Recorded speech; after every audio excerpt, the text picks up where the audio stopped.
Hey everyone, Tommy from TechNexus, and thanks for joining me for today's video, the last in this week's series all about Civil 3D. Now, yesterday we briefly spoke about the design options in Civil 3D, and I'm going to go into more detail in these in the next couple of weeks or so. And I just wanted to give you insight into sort of what was available to you and what you could do. And today I wanted to finish off the week with vehicle tracking.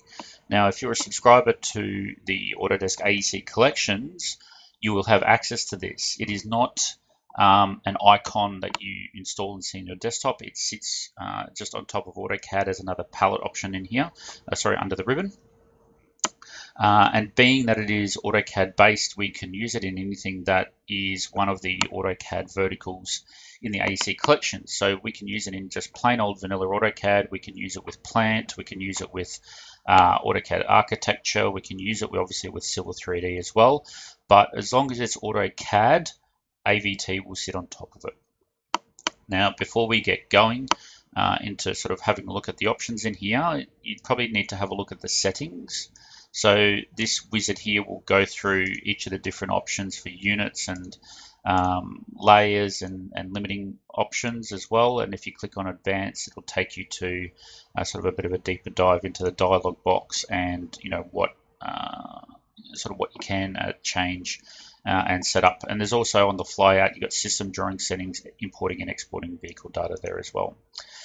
Before we get into the swept paths, I just wanted to have a look at all of the different options in here as well. So with the library, you can see I've got a whole bunch in here. So if I just expand this dialog, you've got aircraft, different country vehicles. You can see Australia is in there as well, Czech, Danish, German, Peruvian, Spanish, any other sort of specialist vehicle, so agricultural. So if you're a farmer and you want to use this, there's a farm tractor and hay wagon, and there's a Massey tractor in there if we're in the ports, so a container straddle carrier. So I guess you could model the turning circles for those there as well.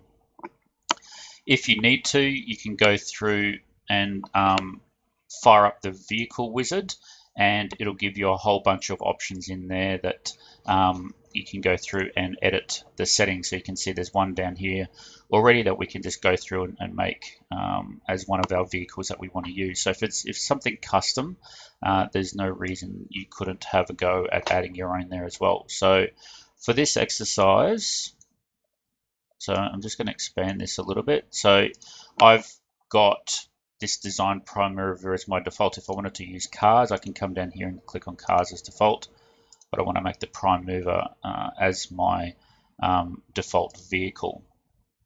And then what I can do now is just click on auto drive arc and then place it where I want it, and then go proceed. And then you can see as I move my mouse, we can drive this truck around, and maybe it's coming into a car park. And then what we can also do is have a look at, see what it looks like when it's going to go in reverse. So maybe it needs to back into there somewhere. Okay, and then go enter, and then that's it. So now we can see with the colors, so you can see the red is the front axle, and the green is the extent of where the body is. Okay, so again, even if you're working in 2D in AutoCAD, you could come in and just lay out things, maybe like car parks or loading bays and that sort of stuff for these kind of trucks as well. So you've also got vertical clearance as well. So we can do some analysis on that, and then you can see if you're going to hit something. We've got guided drives. We can generate a turn template. We can also place the outline, and I don't have a surface in here at the moment, and it's probably something I can do later if I get comments down below. But when we do drive this, AVT will also respect the civil surface as well. So when we do something like an animation, you can see the wheels bounce up and down over things like the curbs or the surface or roundabouts or whatever else as well. So again, if you are doing it in Civil3D, it will respect those, and it will, if you select a road alignment, it'll follow that. So again, it works really good with Civil3D. Also as well, under AVT, we've got parking options. So we can just go through the different parking standards. So with Australian standards, you can see Class 1 and parallel parking, Brazilian. Again, a whole bunch of different standards in there, but I just wanted to show you quickly what you need to do. So let's do Australian residential. Okay, and then you can see as I come through and place my points, AVT starts modeling in the car parks. Okay, and I can pick inside or outside, so I can just say leave it for both, and then there it is. And there's a whole bunch of options in here for setting up, even disable spots. We can have reports on how many there are. Again, it's not just lines and circles. So, if you have a look up here at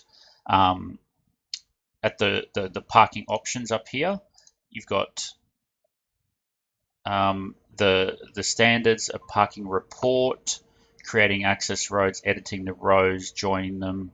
Again, there's a whole bunch of options in there. So if this is something that you do a lot of, and it's going to make your life a hell of a lot easier rather than using just AutoCAD and then having to manually count things as well. So again, there's a whole bunch of settings in here that you can do to make your life easier if you're doing car parks.